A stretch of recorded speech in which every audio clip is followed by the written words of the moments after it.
Assalamualaikum warahmatullahi wabarakatuh. Oke sahabatku, kembali lagi dengan saya tentunya Nironi Wijaya. Dan kesempatan kali ini insya Allah saya akan menjawab beberapa pertanyaan dari teman-teman semua, dimana pertanyaannya sebagai berikut.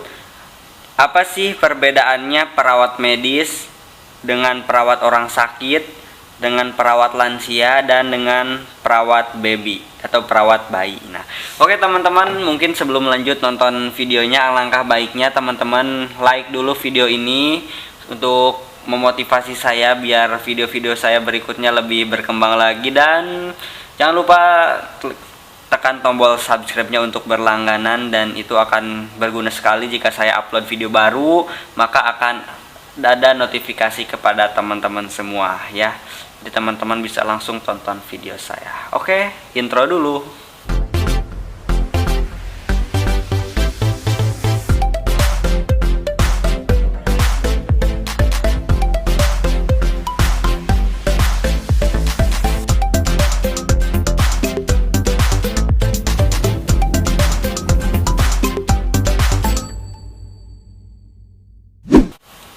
Oke teman-teman, nah dan sekarang sesuai dengan tema di awal saya akan menjawab beberapa pertanyaan, dimana pertanyaannya itu adalah apa sih bedanya perawat medis dengan perawat orang sakit, dengan perawat lansia, dengan perawat baby ya, kayak gitu.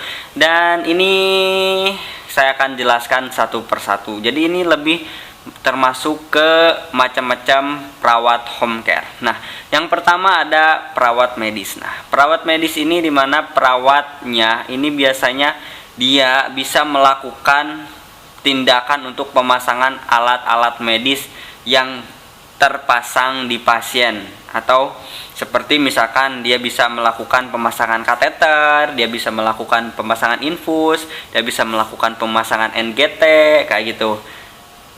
Pokoknya peralatan medis kayak gitu ya teman-teman. Itu lebih singkatnya kayak gitu. Jadi biasanya yang kriterianya untuk orang-orang yang menjadi perawat medis ini adalah orang-orang yang sudah minimal dia berpengalaman kerja selama 1 tahun, kemudian dia sudah mempunyai STR aktif, dan minimal pendidikannya D3 keperawatan atau S1 keperawatan nurse ya, kayak gitu.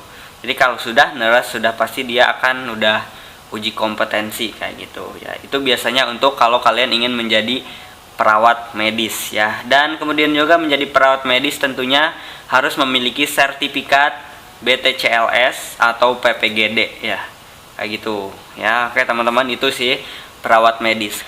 Oke, yang selanjutnya yang kedua adalah perawat orang sakit, dimana perawat harus mampu melakukan pendampingan dan pengawasan kepada pasien yang dalam tahap pemulihan atau pasca operasi, atau pasien tersebut dalam keadaan sakit, misalkan dia mengalami stroke dan lain sebagainya kayak gitu teman-teman. Jadi untuk perawat orang sakit ini dia lebih cenderung ke orang yang lagi sakit, dia lagi memerlukan perawatan, benar-benar perawatan ya. Jadi ini yang biasanya perawat orang sakit ini minimal pendidikannya itu D3 keperawatan atau S1 keperawatan atau nurse kayak gitu ya, kayak gitu. Ini biasanya untuk, dan ini bisa dilakukan untuk yang belum mempunyai STR juga, ini bisa kalian menempuh jalur ini jadi perawat orang sakit. Nah, untuk yang selanjutnya ada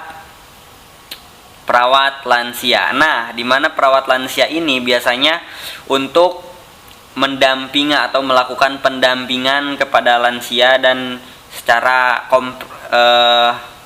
terus menerus, dan dia membantu untuk melakukan mobilisasi orang lansia tersebut sehingga lansia tersebut kebutuhannya itu bisa terpenuhi kayak gitu ya teman-teman. Dan biasanya perawat yang melakukan ini minimal lulusan SMK kesehatan, ini bisa ya untuk menjadi perawat lansia atau pendampingan, atau bisa dikatakan juga sebagai caregiver kayak gitu ya.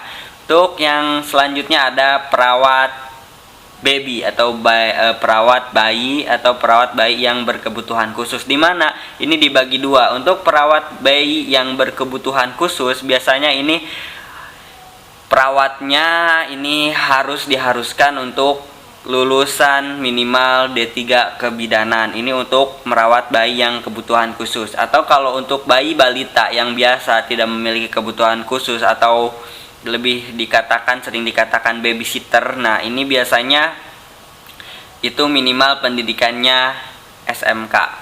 Ini boleh ya untuk menjadi perawat babysitter.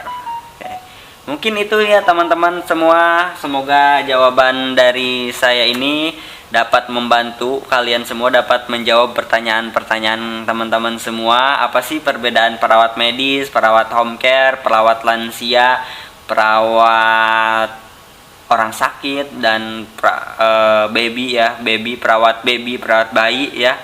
Itu pokoknya itu yang pertama. Dan kesimpulannya lebih singkatnya, perawat medis itu dia adalah dilakukan oleh perawat-perawat yang mampu melakukan tindakan medis atau memasang alat-alat medis dan minimal kerja itu selama 1 tahun ya, pengalaman kerja 1 tahun, dan mempunyai STR aktif dan lulusan D3 keperawatan atau nurse, dan memiliki sertifikat PPGD atau BTCLS. Dan yang kedua, perawat orang sakit biasanya ini untuk merawat orang-orang yang misalkan dalam tahap pemulihan pasca operasi atau lagi stroke atau penyakit-penyakit lainnya. Ini biasa dilakukan oleh minimal D3 keperawatan dan S1 keperawatan atau nurse yang belum mempunyai STR biasanya. Dan yang ketiga ada perawat lansia. Biasanya untuk perawat lansia ini adalah SMK kesehatan biasanya, dan ini hanya untuk melakukan pendampingan saja dan membantu mobilisasi lansia tersebut dan membantu kebutuhan aktivitas lainnya kayak gitu.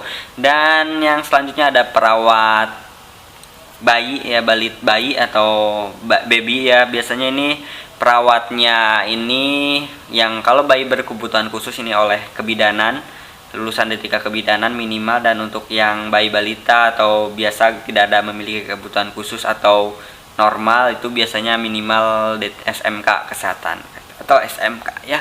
Terima kasih teman-teman, mungkin itu saja yang bisa saya sampaikan. Semoga video ini bermanfaat buat kalian semua, dan see you next video. Saya akan jelaskan, dan boleh kalian bertanya di kolom komentar. Dan jangan lupa like video ini dan share bila menurut kalian video ini sangat bermanfaat. Dan jangan lupa subscribe channel YouTube ini supaya channel YouTube ini menjadi lebih berkembang lagi. Terima kasih sudah menonton videonya. Wassalamualaikum warahmatullahi wabarakatuh.